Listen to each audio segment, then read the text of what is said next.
Transparency disclaimer. I was provided code, and this game breakdown is brought to you by Evolve Terminal. Hello everyone and welcome to Game Breakdown. I'm Nordegraf. And today we are having a look and breaking down the game Headlander by Double Fine. So let's start. The graphics are pretty solid. The animations are smooth. They're pretty beautiful. They're just 70s psychedelic inspired graphics. And the theme is very, very strong. For example, when you die, there's this very psychedelic kind of LSD-like filter that starts appearing on the screen. And there's like small tape recorders that you can find. And animations and graphics are very good. Let's go directly to the gameplay now that the graphics are out. The gameplay is you're ahead. Just ahead. You fly around. It's very easy to control. Even with a keyboard and mouse, you basically can take over bodies. But the head is very weak, let's say, because you take damage very fast as the head. And if you're not careful, you can die pretty fast. But the head is actually very solid for combat. You can definitely take out an entire room of enemies with the head if you're careful. You even, and as time goes on, you get new abilities that let you survive more with the head. For example, a shield, or even offensive capabilities like a charge. So you can definitely take care of things as the head.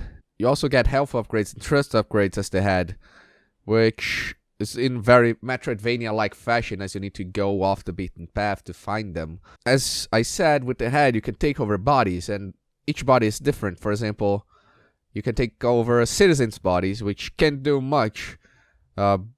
But if you get upgrades, you can actually damage things with the civilian bodies by sliding under them. Also, each civilian body has a specific dance. Each different civilian body, to be specific, has a specific dance that you can do.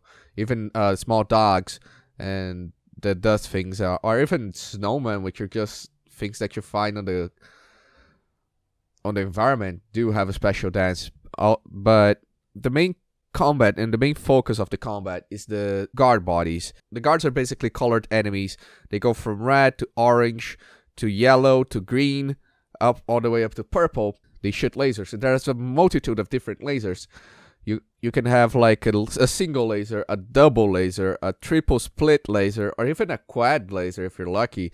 There's a bunch of different. I had one where it was this very split laser. I couldn't aim straight. It was a quad laser that was split in the middle. So I had to be very careful how I aimed, although to be fair, I mostly spammed and it worked fine. Most rooms are small enough that if you spam your laser, you're gonna end up killing everyone anyway. Although in some you do have to aim, because there's things that block the lasers, like cover. You do have to take cover sometimes. Although I find that the enemies shoot too much for your cover to be really effective, because as soon as you shoot out of cover, you're gonna get shot. So you're better off either spamming the laser or carefully aiming so that it ricochets and hits them. You can shoot the guards in the head and it'll take it off their head, or you can shoot the guards in the body and will destroy the body along with the head. Either way, it's usually best to shoot the head, as you can. If your body gets too damaged, you can take over that body, for example. Also, there are multitude of ways to actually destroy the enemies. You can telefrag them by going into a teleporter while the enemies is on the other side, and they'll explode. You can use your body, your exploding body. For example, if your body took too much damage, it takes a while for you to actually explode. You can run straight into the enemy, and the body will explode. Your head will fly off, and will take the enemy with you. So there's actually a lot of ways that you can play. You can just stick to the head and just pick off heads with the vacuum, or you can use the bodies in a multitude of ways, either by using the lasers, spamming lasers, actually carefully aiming, by destroying bodies, by destroying the heads, by using your body to destroy them, telefragging. There's a multitude of ways to actually play and do combat in this game.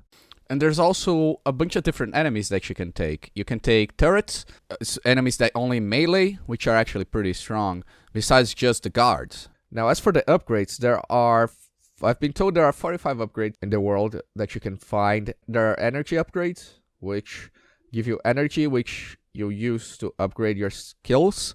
Health upgrades, power upgrades, and thruster upgrades. I've been told there are 45, so I'm gonna guess there are 15 of each. And each of them are actually well hidden, but not like Metroid. If they're in an open area, they'll be on the map. If it's not on an open area, it's an event, you can usually find the entrance to the event, so it's actually pretty easy to find them. Require certain skills to get, for example, the double shield, or some require some puzzle to get.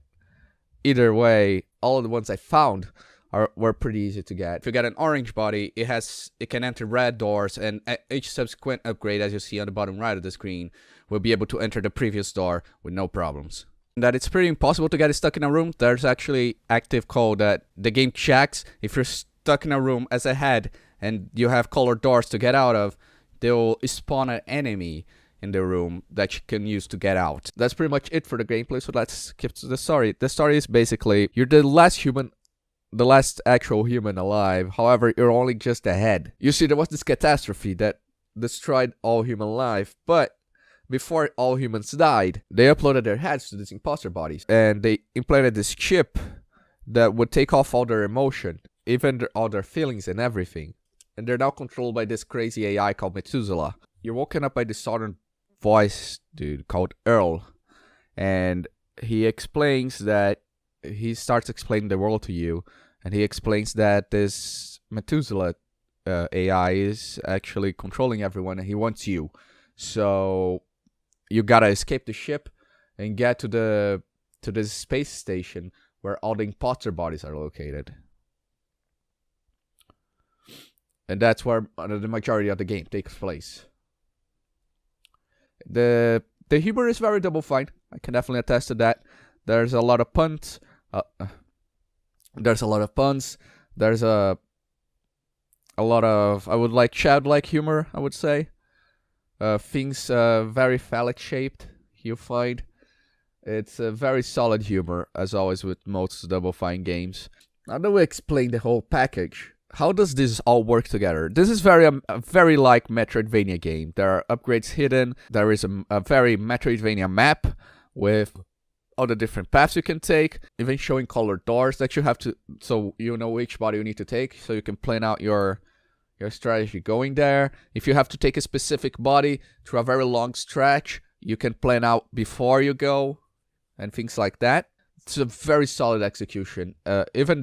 I got to the very first boss fight. It was pretty good. It used everything in every mechanic pretty good, and used the mechanics that you got so far pretty well. And it was actually pretty fun. I was worried that I was worried that it wasn't gonna be very solid, but it actually was a pretty solid boss fight. But if you consider the length, I believe it's just a pretty short game. About 2 hours through the game, I had I think 6 health upgrades, 7 power upgrades, and 5 thruster upgrades, and about the same for energy upgrades. So it seems to be on the short end of games. I don't. What is there for even if it is an actual short game? It just seems short. Let's be exact here. It seems short to me because I'm halfway through the game, to the upgrades already. But it's a $20 game. What is there is pretty solid. The upgrades seem to get upgrade points very slowly at the start, but as you go on, you get them actually pretty fast, and you feel like you're upgrading fast. Now for the price, really, $20 for what you're getting, it's actually, I'd say, a pretty solid buy. I would say they got the price exactly where it needed to be. $20 is exactly what I would pay for the game and walk out satisfied with it, I would say. 15, I would say it's a little too on the short end, and anything more, I would say the game would be too short to justify it. Either way, I definitely recommend this game, especially if you're a fan of Metroidvanias. I would say it's a more Metroidvania light, as it's not as hard, but it's a definite buy from my personal opinion. I very much enjoy it. The game is available on PC on Steam right now. You can buy it. The link will be in the description. Or if you prefer to play on the console, the game is available on PS4. This has been Game Breakdown for Headlander. I'll see you guys on the next whatever it is I'll do. Catch you on the flip side. Bye bye.